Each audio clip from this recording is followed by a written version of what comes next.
सवाल कर रहा हूं, सच बताओ कुरान शरीफ पे हाथ रख करके करबला में क्या हुआ था?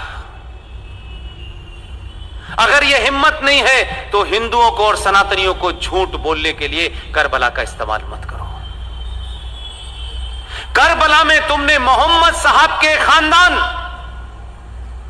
उनके नवासों के नवासे, उनकी हत्याएं करके उनकी गर्दनों को नेजों के ऊपर, नेजों कहते हैं बड़े बड़े त्रिशूलों के ऊपर लेकर के शाम की गलियों में उनकी औरतों को बेराबरू होके घुमाया था। तुमने ये किया था। तुम किसको बताना चाहते हो?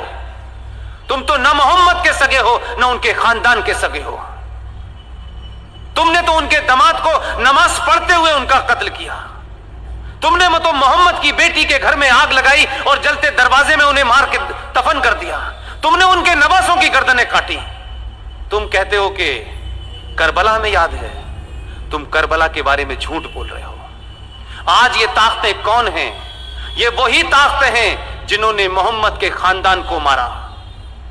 इसलिए अबू बकर से लेकर के अल बगदादी तक एक ही सोच है, जो मोहम्मद के नहीं हुए वो हिंदुस्तान के कैसे हो सकते हैं?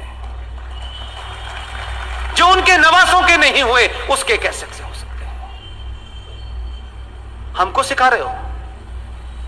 हमने तो और हमारे डीएनए में तो राजा दाहिर सेन का इतिहास नहीं पढ़ा है तुमने, और मक्कार इस देश के इतिहासकारों ने पढ़ाया नहीं है, और हमें यह जिज्ञासा नहीं है कि हमारे पूर्वज कौन थे। राजा दाहिर सेन सिंध का आखिरी राजा था, उसका इतिहास पढ़ लेते, तब भी मुसलमान अपनी मुंह नहीं खोलता आपके सामने। मोहम्मद साहब के परिवार में नवासों के नवासे जो भी रह गए थे, राजा दाहिर सेन ने अपने किले में उनको छुपा करके शरण दी। लेकिन बदकिस्मती और ट्रेजेडी देखिए कि कासिम जो चला था वहां से, पूरा नाम उसका क्या है? मोहम्मद बिन कासिम। जो मोहम्मद बिन कासिम आया, उसने खानदान के खानदान मारे, मोहम्मद साहब के खानदान को मारा। राजा ताहिर उनके खानदान को बचाते बचाते लड़ते लड़ते शहीद हो गया, लेकिन मोहम्मद के बच्चों पे उसने आंच नहीं आने दी। उस मोहम्मद बिन कासिम ने मोहम्मद के खानदान को मारा। पाकिस्तान का आज हीरो मोहम्मद बिन कासिम है।